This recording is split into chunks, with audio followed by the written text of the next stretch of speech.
Assalamualaikum warahmatullahi wabarakatuh. Bismillahirrahmanirrahim. Rabbi shrah li sadri wa yassir li amri wahlul 'uqdatam min lisani yafqahu qawli. Seluruh keluarga Islam di mana berada yang seiman dan seagama, semoga selalu mendapat ridho Allah dan syafaat Rasulullah, diselamatkan urusan dunia akhirat. Jadi dijadikan orang-orang yang ahli khos, dilebihkan dari kodratnya, diberi ilmu laduni, diberi ilmu hijab, menjadi orang-orang yang tertuntun, selalu mendapat ridho Allah dan syafaat Rasulullah. Di akhir hayatnya selalu mendapat rahman rahim Allah yang sebenarnya. Al-Fatihah.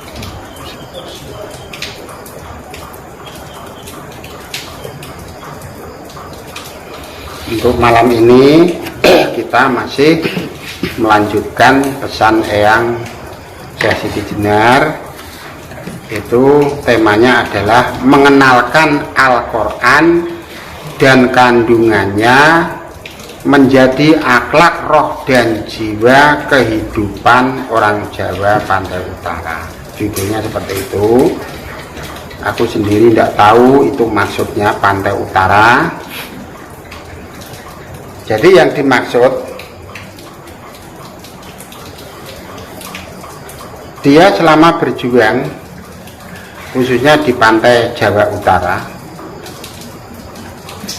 ini sudah terpisah antara Islam, budaya, dan keyakinan yang di sekitarnya. Itu sudah benar-benar terpisah, sebab sudah dibentuk dalam perjuangan yang cukup lama. Setelah semuanya terpisah, Eyang Syekh Siti Jenar baru mengajarkan yang namanya Al-Quran dan kandungannya sebagai landasan kehidupan orang-orang Jawa Pantai Utara. Itu judulnya seperti itu. Padahal apa yang dikandung di dalam Al-Quran itu sebenarnya kan cukup rumit, cukup sulit. Dia mengajarkan mulai cara membaca, cara menulis, cara menafsiri, sampai dia mengajarkan kalimah per kalimah yang berhubungan dengan ilmu hijab, ilmu tauhid, dan seterusnya. Yang dimaksud dia, Al-Quran itu ayat demi ayat mengandung unsur roh dan jiwa pada manusia. Al-Quran itu adalah ada hubungan akhlak pada manusia. Intinya, kandungan yang ditulis di dalam Al-Quran itu sama dengan kandungan unsur kemanusiaan yang ada pada diri kita semua. Ada syariat, ada thariqah, ada hakikat, ada makrifat, ada hening. Itu semuanya ada pada kandungan Al-Quran, juga ada pada roh dan jiwa kita sebagai kehidupan dari dunia menuju alam ke alam. Yang dimaksud seperti itu. Maka dia ada merumuskan ilmu hijab, ada merumuskan ilmu laduni, bisa merumuskan dengan ilmu-ilmu yang sangat dalam. Ada kisah penjabaran antara nur, akal, roh, nyawa, kolbun, dan gisang. Itu adalah ajaran ciptaan si dia. Terus yang lebih dalam lagi yaitu ada nur, sukmo, nyawa, kolbun, dan seterusnya sampai rogo. Itu rogo ini urusan akhirat. Itu juga si dia. Terus yang menemukan rumus hening setelah mencapai tingkatan makrifat, tapi menurut bahasa dia itu rumus wening. Orang yang sudah mencapai tingkatan wening itu sudah roh dan jiwanya itu menyatu dengan Allah. Jadi rumus menyatu antara Al-Quran kepada diri kita, menyatu dengan nurnya Allah, itu ada rumusan. Itu dari Dia yang menerangkan mulai awal sampai akhir, itu Dia. Jadi Islam itu harus kadang-kadang jarang dicapai. Tingkatan wening itu sudah tidak ada doa, adanya hanya Allah. Terus dia menyebut judul itu adalah Manunggaling Kawula lan Gusti.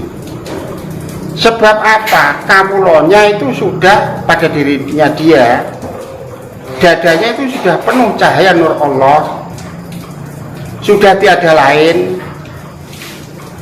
Dia sudah tidak merasakan kehidupan dunia, itu sudah tidak ada. Jadi roh dan jiwanya itu sudah menyatu dengan cahaya nur Allah yang ada. Sudah tidak ada ingatan dalam bentuk apapun. Nah, itu menurut dia diberi judul tingkatan wening atau hening menurut bahasa Indonesia. Dan itu bisa dipelajari oleh semua orang dan bisa dipraktekkan oleh semua orang. Maka rumus itu banyak orang yang mengatakan itu mustahil. Sebenarnya itu salah. Sebab semuanya ada dasar dari tingkatan syariat sampai mencapai tingkatan-tingkatan tersebut. Cuma dijabarkan dalam bentuk ilmu kijab. Maka dia berani menerangkan antara mikro cahaya pada manusia dan mikro cahaya yang ada pada Al-Quran, dan mikro cahaya yang diberikan oleh para malaikat, para rasul, nabi, wali, guru mursyid, semuanya ada kapasitas yang namanya disebut mikro cahaya. Kalau tidak disebut seperti itu, susah untuk membedakan ilmu satu sama lain. Seperti tingkatan-tingkatan tadi, itu juga sudah bisa dikenali oleh orang umum, masyarakat umum. Itu bentuknya syariat. Ada yang bentuk thariqah atau perjalanan, ada yang berhubungan dengan hijab hati. Setelah khusyuk dari syariat itu tadi sudah khusyuk, menganalisa, menghayati dan seterusnya, itu baru tingkatan khusyuk. Nah, kalau khusyuk itu menggunakan hijab hati, berarti doa kita tidak sebatas tenggorokan tapi sudah mencapai hati. Itu baru tingkatan hijab hati, nur, akal, roh, nyawa, kalbun, dan gesang. Terus setelah dari khusyuk itu masih ada tingkatan lagi yang namanya doa yang masuk tingkatan roh, yaitu ada istilahnya itu termasuk nur, sukmo, nyawa, roh, kalbun, hati, rogo. Tapi ini sudah zat akhirat. Jadi karena kita berharap dengan urusan akhirat, kita harus belajar mana yang untuk dunia, mana yang untuk akhirat. Kita harus paham, harus tahu. Nah, semuanya ini jembatannya namanya ilmu hijab, dari syariat terus mencapai perjalanan praktek, itu namanya hijab hati. Itu tingkatannya khusyuk. Kalau sudah mencapai hijab roh, yaitu yang menerima, yaitu adalah ada nur sukmo tadi, nur sukmo, nyawa, roh, kalbun, hati, rogo. Yang terakhir tingkatannya itu adalah tingkatan wening. Kalau sudah mencapai tingkatan wening, di situ sudah tidak ada amalan. Roh dan jiwanya si manusia tersebut sudah penuh cahaya Allah, maka dia disebut manunggaling kawula lan Gusti. Itu rumus. Mari teman-teman kita semua capailah tingkatan-tingkatan tersebut supaya kita besok di alam perjalanan menuju alam abadi tidak tersesat jalan satu dengan jalan yang lain. Sebab dari muka bumi sudah dibentuk dengan karakter roh dan jiwa kita dari perbedaan-perbedaan yang sangat banyak. Jadi kita harus bisa memisahkan mana yang ajaran Rasul, mana yang dibawa oleh Al-Quran. Kita harus paham, jangan sampai tercampur dengan budaya-budaya atau keyakinan-keyakinan yang tidak dibawakan oleh Rasul Muhammad. Kita harus tahu, kita akan diberi akal, diberi pikiran, dan selanjutnya itu gunanya apa? Nah, setelah semuanya ketemu, di sini menemukan istilah tahu diri. Jadi semuanya pakai rumus.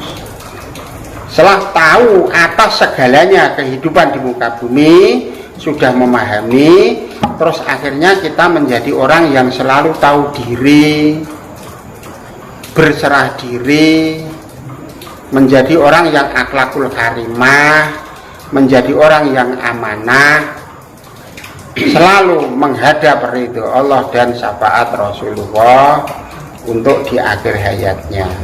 Saya kira penyampaian kita cukup sekian. Wassalamualaikum warahmatullahi wabarakatuh. Waalaikumsalam.